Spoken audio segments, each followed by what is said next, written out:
देखो जी, आज हम पढ़ने जा रहे हैं chapter conic section. Conic section में टोटल 4 शेप्स पढ़नी है हमने। 4 शेप्स में सबसे पहली शेप है हमारी सर्कल। पहली शेप कौन सी है? सर्कल। तो हम सर्कल में पढ़ेंगे आज कि इसमें क्या क्या हमारे को टॉपिक डिस्कस करने हैं।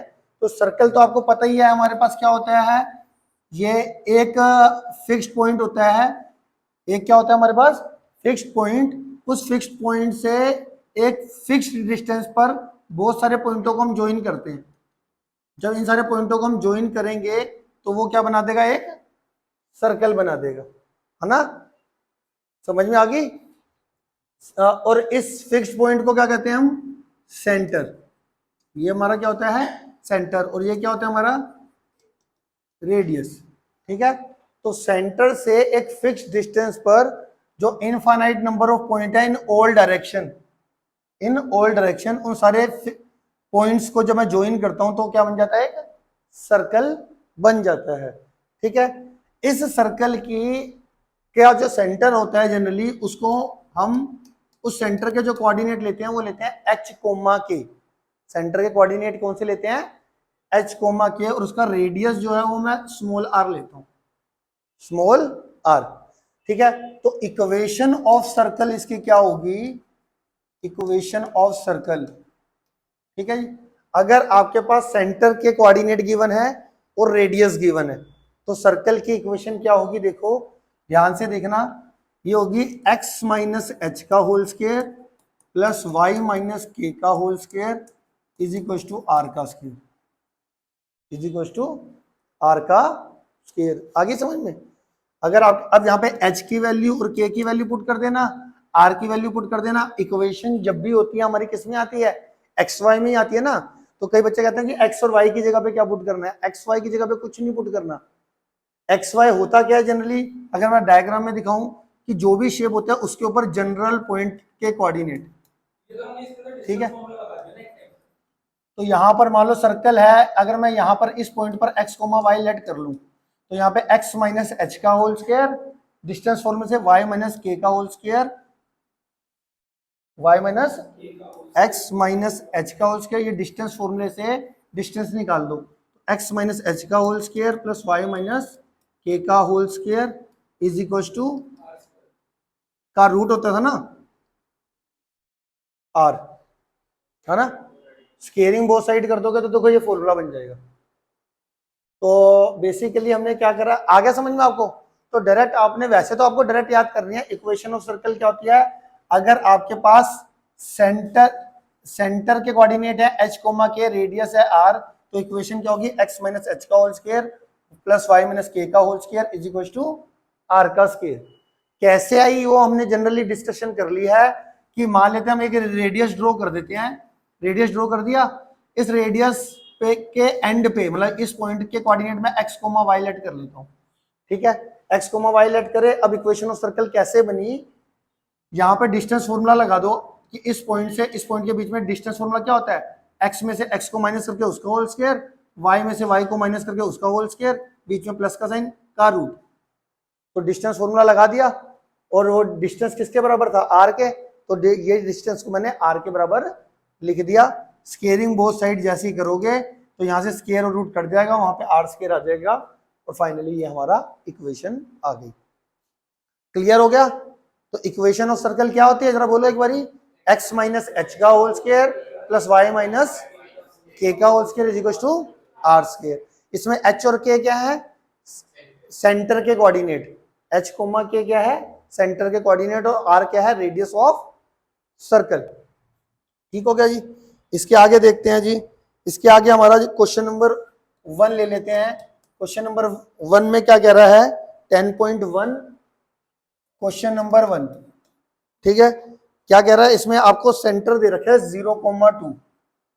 सेंटर क्या दे रखा है? 0,2 और रेडियस दे रखा है आपको 2। ठीक है। और आपको यहां पे क्या करना है?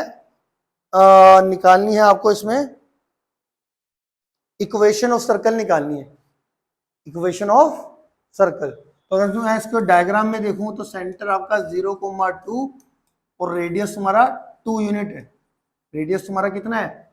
2 यूनिट। वैसे सेंटर क्या होता था, h कोमा के, तो h की जगह पे क्या आ गया 0, k की जगह पे कितना आ गया 2, और रेडियस कितना है 2, रेडियस कितना है 2। समझ में आ गई। तो इक्वेशन ऑफ सर्कल पहले देख लेते हैं। इक्वेशन ऑफ सर्कल क्या होती है, x माइनस एच का whole square plus Y minus K का whole square is equal to R का स्क्वायर। अब यहाँ पे h की जगह पे 0, k की जगह पे 2 और r की जगह पे 2 मैं पुट करने वाला हूँ। x माइनस 0 का होल स्क्वायर, h की जगह पे 0 प्लस k की जगह पे 2 इज इक्वल टू r कितना है, रेडियस कितना है 2, जाएगा 2। क्लियर हो गया। तो ये x माइनस 0 तो x ही होता है, तो ये हो गया x का स्क्वायर, ये y माइनस 2 का होल स्क्वायर, इधर a माइनस बी का होल स्क्वायर आप खोल सकते हो, वो क्या आएगा a का स्क्वायर प्लस b का square minus 2 into A into B, और 2 का स्क्वायर कितना आ जाएगा 4। अब जब भी आपने इक्वेशन लिखनी है कभी भी सोल्व करके, तो पहले वेरिएबल की पावर 2 लिखनी है, फिर वेरिएबल की पावर 1, फिर फाइनली कांस्टेंट। तो जैसे x की पावर 2 लिख दिया, फिर y की पावर 2, फिर ये देखो y की पावर 1 में क्या आ रहा है माइनस 4y, माइनस 4y लिख लिया, माइनस का 4y, ये 2 2 जा 4, ये 4 से 4 कैंसिल हो जाएगा, इक्वल टू क्या रह गया 0, which is required equation, which is a required equation of circle, which is required equation of circle. तो अगर आपको सेंटर दे रखा है और रेडियस दे रखा है, तो इक्वेशन ऑफ सर्कल कैसे निकालनी है आपको समझ में आ गया। इक्वेशन ऑफ सर्कल में आपको सिर्फ इक्वेशन पता होनी चाहिए कि equation of circle when centre and radius is given is x minus H का whole square plus y minus K का whole square is equal to r का होल स्क्वायर। तो सेंटर जब भी दे रखा था h, सेंटर आपको 0,2 दे रखा है ना, तो h की वैल्यू 0 पुट कर दी, k की जगह पे 2 पुट कर दिया, और r की जगह पे रेडियस कितना दे रखा था 2, तो r की जगह पे 2 यहाँ पे पुट किया और सोल्व कर दिया। इधर a माइनस बी का होल स्क्वायर खोल दिया, a square plus B square minus 2ab, 2 का स्क्वायर 4 आ गया, ये 4 से 4 कट गया, और x का स्क्वायर प्लस y का स्क्वायर, ये माइनस 4y का माइनस 4y। ठीक है, क्लियर है। तो ये हमारा पहला पार्ट हो गया। एक और कोई पार्ट कर लेते हैं। टोटल इसके अंदर 5 क्वेश्चन है, इसमें टोटल कितने क्वेश्चन है 5 क्वेश्चन है। तो एक क्वेश्चन मैं कर रहा हूं, इसका 5th कर देते हैं, चलो पहला क्वेश्चन कर दिया, अब 5th कर रहा हूं। सेकंड, थर्ड और फोर्थ आपने खुद करना है, ठीक है। तो सेंटर आपको इसमें कितना दे रखा है, सेंटर दे रखा है माइनस ए और माइनस बी, और रेडियस कितना दे रखा है आपको ए स्क्वायर माइनस बी स्क्वायर का रूट, ए स्क्वायर माइनस बी स्क्वायर का रूट। जो सेंटर हो गया एच, एच और कोमा के होता है सेंटर, और रेडियस होता है हमारा आर। तो एच की जगह पे क्या पुट करोगे माइनस का ए, के की जगह पे माइनस का बी, और आर की जगह पे A square minus B square का रूट। तो वी नो कर कर पहले क्या लिखोगे, we know equation of circle is, equation of circle is, ये जो मैं इक्वेशन ऑफ सर्कल लिख रहा हूं ये स्टैंडर्ड इक्वेशन ऑफ सर्कल है। ये क्या है, स्टैंडर्ड इक्वेशन ऑफ सर्कल, ठीक है। एक और होती है जनरल इक्वेशन ऑफ सर्कल, वो मैं बाद में बताऊंगा। तो यहाँ पे देखो h की जगह पे क्या रिप्लेस करना है माइनस का a, तो देखो माइनस का a ब्रैकेट में पुट करना है, k की जगह पर माइनस का b, r की जगह पे a square minus B square का root, a square minus B square का रूट का स्क्वायर, r की जगह पे a स्क्वायर। आ रहा है समझ में आपको। अब ये माइनस माइनस क्या हो जाएगा प्लस, तो x प्लस a का whole square plus y minus minus plus y plus b का होल स्क्वायर, इसी वजह से यहाँ से स्क्वायर रूट कट जाएगा, तो क्या बचेगा a square minus B square. अब इधर a प्लस बी का होल स्क्वायर खोल दो, a का स्क्वायर प्लस b का square plus 2 into A into B, A का स्क्वायर प्लस बी का square plus 2 into A into B, A square minus B square, है ना। इतना क्लियर हो गया।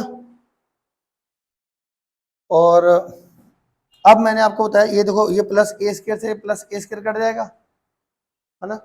अब इसको मेरे को सिंप्लीफाई करना है। सिंप्लीफाई में इस बात का ध्यान रखना, जब मैं फाइनल इक्वेशन लिखता हूँ सिंप्लीफाई करके, पहले वेरिएबल की पावर 2 वाली टर्म लिख लेता हूँ, ये लिख ली, फिर ये y की पावर 2 लिख ली, फिर वेरिएबल की पावर 1 ये रहा, 2ax आ जाएगा, फिर ये कितना आ जाएगा, वो वेरिएबल यहाँ पर x और y है। इक्वेशन में वेरिएबल हमेशा x और y होते हैं, उसको छोड़ के कोई दूसरा अगर अल्फाबेट आता है वो कांस्टेंट ट्रीट होता है, ठीक। अब वेरिएबल की पावर 1 मतलब वेरिएबल यहाँ पर कौन है, x और y, तो 2ax प्लस 2by, ठीक है। और ये -20, एक बी स्क्वायर ये रहा, एक -b स्क्वायर लेफ्ट में जाएगा तो प्लस b स्क्वायर हो जाएगा, तो b square plus b square 2b square is equal to 0। तो ये मेरी आ गई required equation of circle, which is a required equation of circle. क्या मेरी बात समझ में आ गई, ठीक है।